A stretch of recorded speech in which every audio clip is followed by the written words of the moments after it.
जोहार झारखंड में हूं संतोष कंगार। बुलेटिन की शुरुआत करेंगे इस वक्त की बड़ी खबर के साथ। बड़ी खबर लातेहार से, जहां नक्सलियों के खिलाफ सुरक्षा बलों ने बड़ी कार्रवाई को अंजाम दिया। मुठभेड़ में 2 हार्डकोर नक्सलियों को ढेर किया गया है। साथ ही कई नक्सलियों के भी घायल होने की खबर है। वहीं एनकाउंटर में शामिल एक जवान अवध सिंह भी घायल हुए हैं, जिन्हें बेहतर इलाज के लिए रांची लाया गया। एनकाउंटर में ढेर 10 लाख का इनामी नक्सली पप्पू लोहरा जेजेएमपी का प्रमुख था और कई बड़े नक्सली वारदात में शामिल रहा, जबकि मारा गया दूसरा नक्सली प्रभात गंझू भी कई बड़ी वारदातों को अंजाम दे चुका। प्रभात गंझू पर 5 लाख रुपए का इनाम भी घोषित था।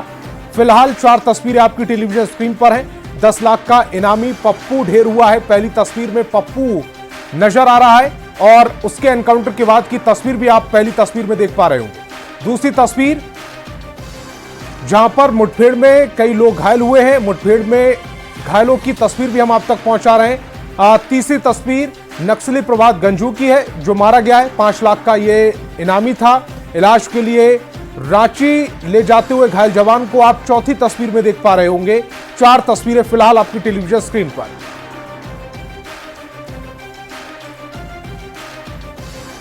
और 2 तस्वीरें, ये वो इलाका जहां पर इस पूरे ऑपरेशन को अंजाम दिया गया। मुठभेड़ में 2 नक्सलियों को ढेर किया गया है। 2 एक्सक्लूसिव तस्वीरें, और इन तस्वीरों से पूरे इस ऑपरेशन को समझाने की कोशिश कर रहे हैं हम आप तक। लगातार नक्सलियों के खिलाफ यह ऑपरेशन लगातार जारी है। और रांची से इस वक्त की बड़ी खबर मिल रही है। घायल जवान के इलाज में परेशानी हो रही है। राज्य अस्पताल में इलाज में परेशानी हो रही है। जानकारी के मुताबिक हेल्थ इंश्योरेंस में बुलेट इंजरी, आईडी ब्लास्ट जैसी चीजें शामिल नहीं है, जिस कारण घायल जवान के इलाज में परेशानी हो रही। सूचना के बाद झारखंड पुलिस एसोसिएशन के प्रतिनिधि भी अस्पताल पहुंचे और जवान के इलाज को लेकर वरीय अधिकारियों से संपर्क साधा, जिसके बाद पुलिस अधिकारियों के निर्देश के बाद इलाज शुरू किया गया है।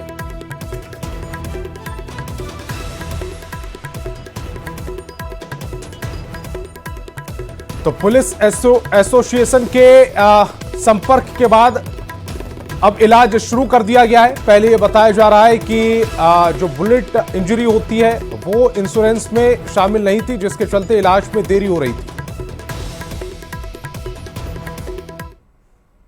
लातेहार जिला में सवेरे का मुठभेड़ में 2 उग्रवादी भी मारे गए हैं। उसी दरमियान मेरा एक जवान भी घायल है और उस घायल को आज राज हॉस्पिटल यहाँ रांची में एडमिट कराया गया है।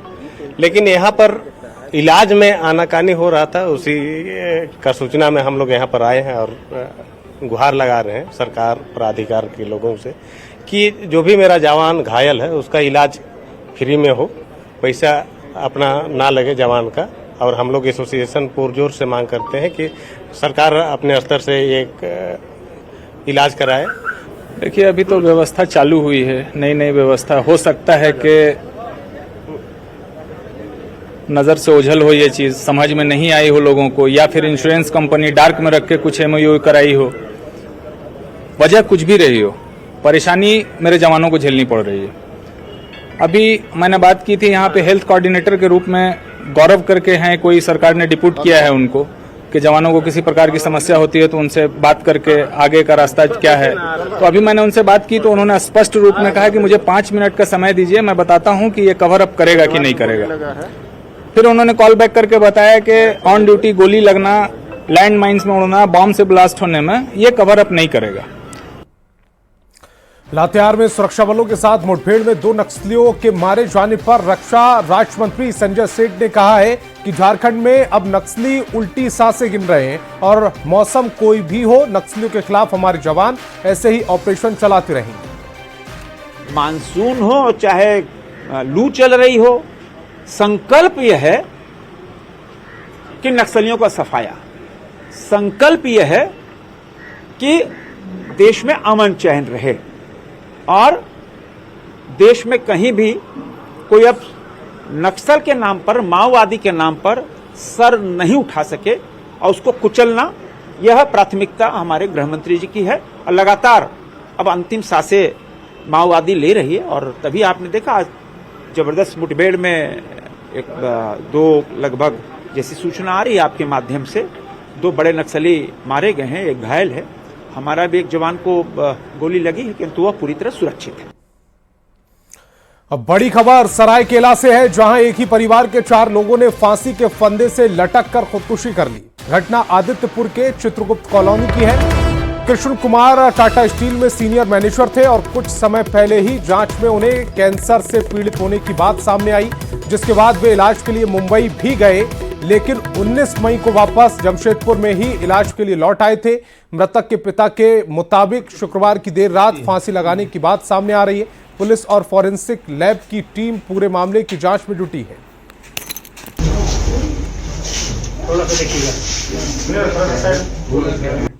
अधिक कौन है? वो पुतो है। कल कंपनी का लाइन अप कर रहा था कि वहाँ पर भर्ती होगा, उसके बाद हम कोई व्यवस्था करेंगे। डिपार्टमेंट का यही तरफ से इसका न्यूज आया था।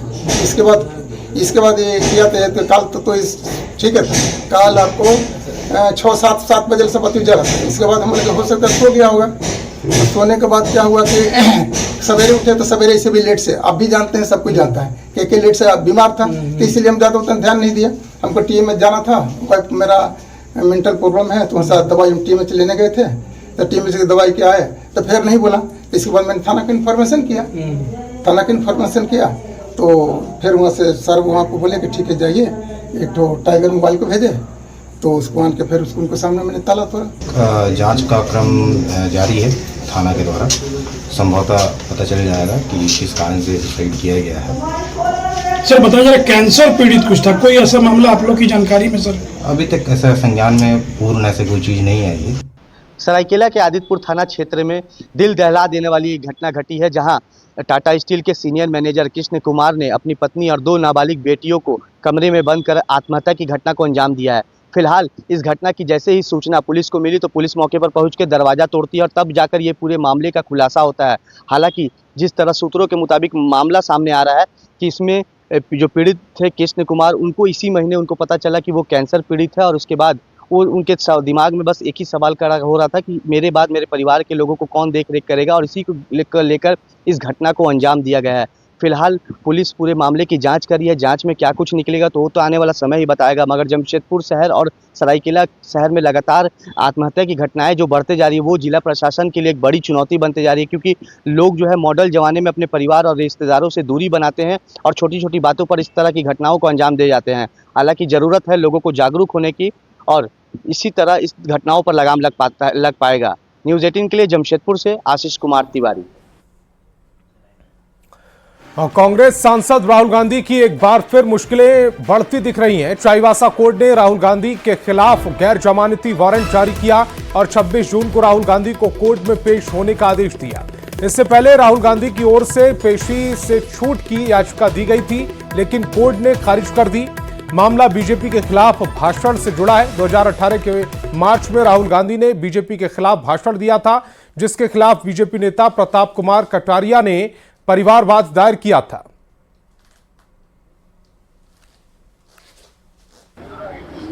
अपमानजनक बातें कही गई थी, जिसमें उन्होंने कहा भी था कि भाजपा की सरकार में कोई भी हत्यारा अध्यक्ष बन सकता है, चोरों का गिरोह है, ये तरह का बहुत सारे उन्होंने अपशब्द का प्रयोग किया था, जिसको लेकर के हमारे चाईबासा शहर के प्रदेश उपाध्यक्ष उस समय थे प्रताप कुमार जी, उन्होंने इस चीज को यूट्यूब में और न्यूज चैनलों में देखा, और उसके बाद उन्होंने आकर मुझसे संपर्क किया और उन्होंने कहा कि इस तरह के बातें जो है राहुल गांधी जी के द्वारा कही गई है, जिसको मेरे मान सम्मान को ठेस पहुंचा है, हमारे कमेटी को, हमारे भाजपा सरकार को, उसके खिलाफ हमें अवमानना का केस दाखिल करना है।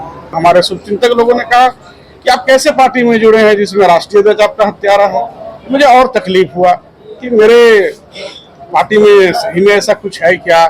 तो ये जो बार बार, एक बार नहीं, 2 बार नहीं, 3 बार मेरे निजी कार्यालय पर भी जब लोग आते थे तो कई बार इस विषय पर डिस्कशन हुआ। तो देखा, मुझे 2-3-4 दिनों के बाद, 5 दिन के बाद मुझे लगा कि नहीं, निश्चित रूप से हमारी पार्टी सही है, हमारे राष्ट्रीय अध्यक्ष बेदाग हैं, लेकिन गलत बयान दे करके, गलत बातों को कह करके हमारी पार्टी की और हम जैसे साधारण कार्यकर्ताओं की छवि को धूमिल करने का प्रयास किया जा रहा है। इसीलिए मैंने अधिवक्ताओं से सलाह लेकर के, हमारे केशव प्रसाद जी अधिवक्ता हैं, इनसे सलाह लेकर के फिर कानूनी कार्रवाई के लिए आगे बढ़े। तो कोर्ट अपना जो कार्रवाई है कानून संगत और संविधान की देश में रक्षा होनी चाहिए, संविधान की रक्षा भी होनी चाहिए और उसका सम्मान होना चाहिए।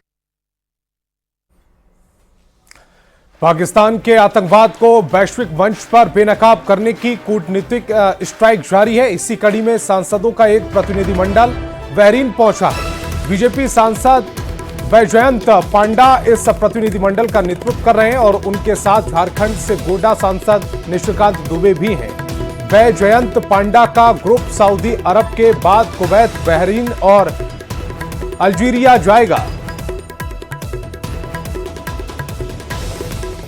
तो पाकिस्तान को बेनकाब करने के लिए ये टीम बहरीन पहुंची हुई है। सांसदों का ये पूरा दल, तस्वीरें समा आपकी टेलीविजन स्क्रीन पर, जिसमें गुलाब नबी आजाद दिख रहे हैं, असदुद्दीन ओवैसी इसमें है, इसके अलावा निशिकांत दुबे भी इस डेलीगेशन में इन चेहरों में नजर आ रहे हैं।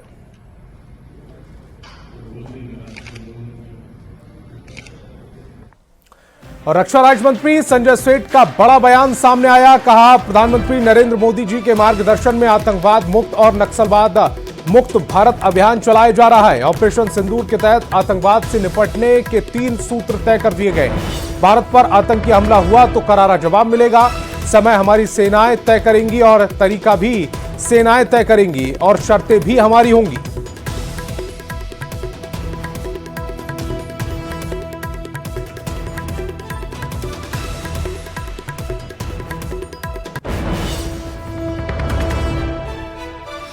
बर्बाद कर दिए गए। यह बहुत बड़ी विजय है। सर्जिकल स्ट्राइक, एयर स्ट्राइक और उसके बाद ऑपरेशन सिंदूर, और पूरी दुनिया आज भारत के समर्थन में खड़ी है। पूरी दुनिया आतंकवाद के खिलाफ जो भारत की मुहिम है, उस मुहिम के साथ खड़ी है और हर तरफ पूरी दुनिया में पहलगांव की घटना की निंदा हो रही है। जो ऑपरेशन सिंदूर हुआ वो अभूतपूर्व था। जितना भी सैल्यूट करना चाहे अपनी सेना को कम होगा। प्रधानमंत्री मोदी जी ने 3 जो संकल्प, पहला, भारत पर आतंकी हमला हुआ तो करारा जवाब मिलेगा।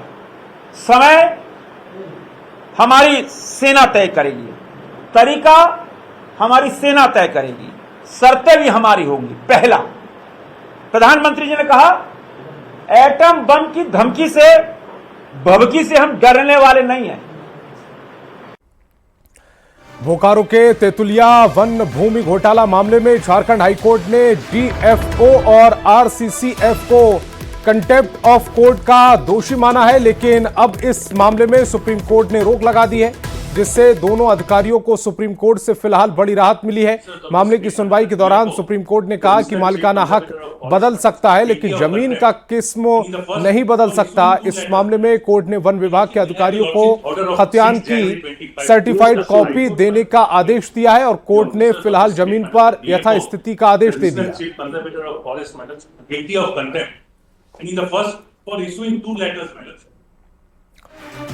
और जेपीएससी की परीक्षा के 11 महीने बाद जारी रिजल्ट पर बीजेपी ने सवाल उठाए। बीजेपी प्रवक्ता प्रतुल शाहदेव के आरक्षण को लेकर वर्ग के आधार पर रिजल्ट जारी नहीं करने पर सवाल उठाए गए और आनंद फानन में रिजल्ट जारी करने का आरोप भी लगा दिया गया। प्रतुल शाहदेव ने कहा है कि लॉटरी की तर्ज पर रिजल्ट निकाला गया। उन्हें सरकार और आयोग से पूछा है कि मेरिट लिस्ट आखिर किस आधार पर बनाई गई। सरकार ने तो ऐसा कुछ भी नहीं किया। सरकार ने बिल्कुल, मैं फिर से आपको दिखा रहा हूं, कोई कैटेगरी मेंशन नहीं है। इसमें पिछड़ों की संख्या कितनी है, 2.5 गुना उनकी संख्या कैसे है, एससी की संख्या कितनी है, वो 2.5 गुना कैसे होते हैं, एसटी की संख्या कितनी है, वो 2.5 गुना कैसे है, और जो दूसरे ग्रुप्स को भी रिजर्वेशन है उनकी संख्या कितनी है और वो 2.5 गुना कैसे है। तो ये पारदर्शिता नहीं बरती गई। इसको आप ऐसे समझिए लॉजिक से कि अगर कोई किसी कैटेगरी में सबसे अंत में है तो उसको ये तो ज्ञात हो जाएगा ना कि मैं मेरिट में इस कैटेगरी में सबसे पीछे हूं, तो वो उसी हिसाब से मेहनत करेगा और पारदर्शिता बढ़ती जाती है। जो इनका रिजल्ट है ये तो आनंद फानंद में निकाला लग रहा है। सब 11 महीने इंतजार करने के बाद छात्रों को रिजल्ट मिला और रिजल्ट भी इस तरीके से मिला कि यह समझना मुश्किल है कि कौन सी कैटेगरी में कौन है, कितने लोग क्वालिफाई किए, 2.5 गुना कैसे है। तो पूरे तरीके से ट्रांसपेरेंसी इसमें कम झलकती है। और बीजेपी नेता सीता सोरेन ने एक बार फिर झारखंड सरकार के कामकाज पर सवाल उठाए। सीता सोरेन ने कहा कि साहिबगंज में गंगा नदी पर बन रहा पुल केंद्र सरकार की देन है, लेकिन राज्य सरकार के काम को देखें तो 25 साल पहले जैसा झारखंड था आज भी वैसा ही है। कहीं कोई विकास कार्य नहीं हुआ। यहाँ के मूलवासी और स्थानीय आदिवासियों की आज भी स्थिति दयनीय है। तो सेंट्रल गवर्नमेंट की और मोदी जी की देन है, जो बहुत बड़ी देन है। और मोदी जी का सोच है कि इस साहिबगंज एरिया का विकास हो, डेवलपमेंट हो। लेकिन एक बहुत दुख की बात यह है कि अभी जो दुमका से जब मैं निकली, शिकारी पड़ा, इसके बाद पाकपुर और साहिबगंज, जो रोड को मैंने देखा, ठीक है कनेक्टिविटी अच्छी है रोड की, लेकिन बाकी अगर डेवलपमेंट देखा जाए तो कुछ भी नहीं बना है।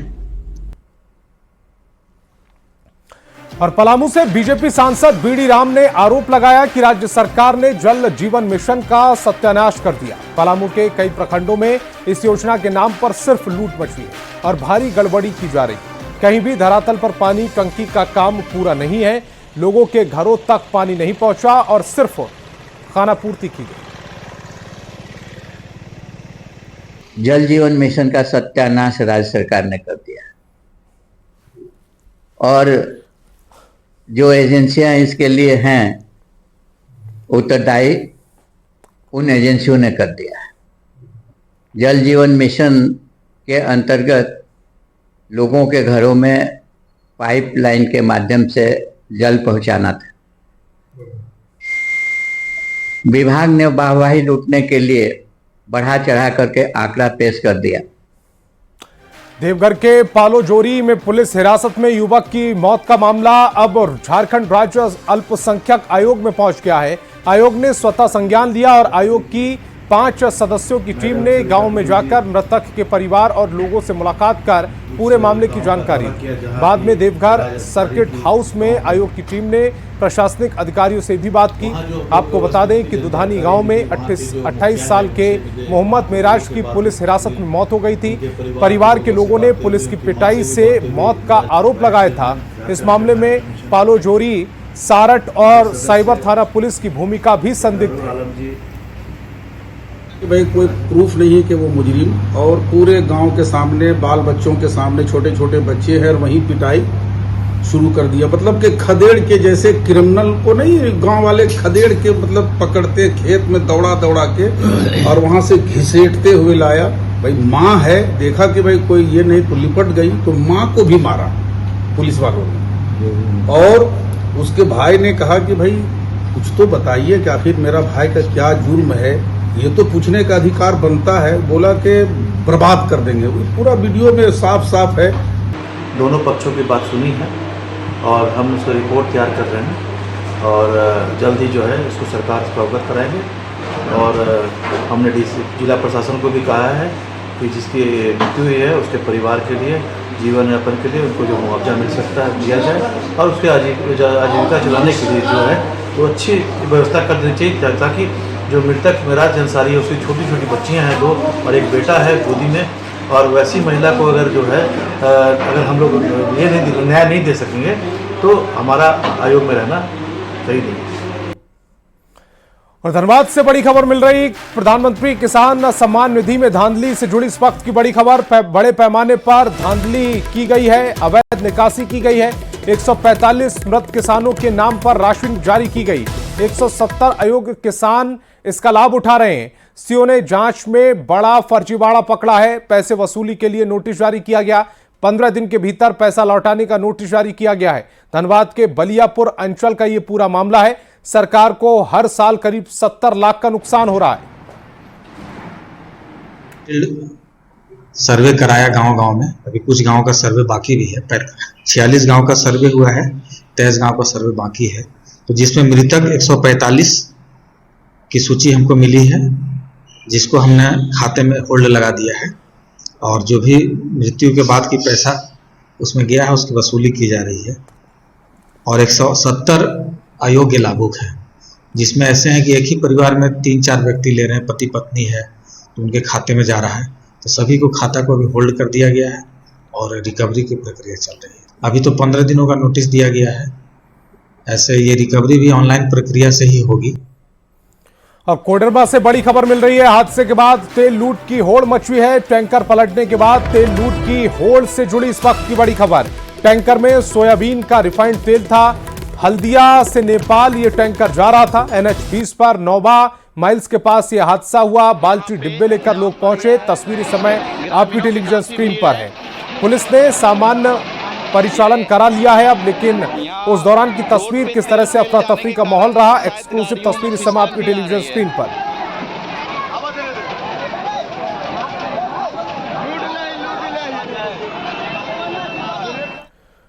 और हजारीबाग से बड़ी खबर मिल रही है। केरेडारी कोयला खदान दुर्घटना मामले से जुड़ी इस वक्त की बड़ी खबर। NDRF का रेस्क्यू ऑपरेशन जारी है। खाबा नदी में लापता लोगों की तलाश की जा रही है। चौथे दिन भी लोगों की तलाश फिलहाल जारी है। NDRF टीम, अंचलाधिकारी, केरेडारी पुलिस और ग्रामीण मौके पर मौजूद हैं। गंदे पानी के कारण सर्च ऑपरेशन में परेशानी हो रही है, दिक्कत आ रही है। NTPC की सहयोगी कंपनी त्रिवेणी सैनिकों ने पंप मशीन लगवा दी है। तेज गति से पानी निकाला जा रहा है। नदी का जल स्तर घटा तो लापता लोगों की तलाश में अब तेजी आने की उम्मीद की जा रही है। खबर बोकारो से, जहां गोमिया प्रखंड के ललपनिया के अय्यर गांव में आदिवासियों की जमीन पर मुस्लिम परिवार की ओर से कब्जा करने का आरोप लगा था। अब इस विवाद के खत्म होने पर बेरमो SDM ने दावा किया है कि माना जा रहा है कि बीजेपी नेता रघुवरदास और अमर बाउरी के दबाव में प्रशासन ने मामले में कार्रवाई की। बोकारो DC के निर्देश पर बेरमो SDM की अगुवाई में बैठक हुई, जिसके बाद दोनों पक्ष में समझौता करा दिया गया। ग्रामीणों की उपस्थिति में हम लोगों ने भूमि का सीमांकन कराया दोनों पक्षों की उपस्थिति में। इसमें से एक मामला ये आ रहा था कि एक आदिवासी भाई के ज़मीन में कोई इंक्रोच करके आवास का निर्माण किया जा रहा था। तो हम लोगों ने अभी तत्काल विवाद को देखते हुए, और चूंकि वो जो जहाँ पर आवास का निर्माण कर रहा था वो सरकारी ज़मीन है, इसलिए हम लोग उसको आवास के निर्माण को अभी बंद करवा दिए हैं कि क्योंकि नियम यही है कि वो रेती ज़मीन में ही बनाएगा और सरकारी ज़मीन में नहीं बनाएगा। तो इस बुलेटिन में फिलहाल इतना ही। आप देखते रहिए News 18 बिहार झारखंड।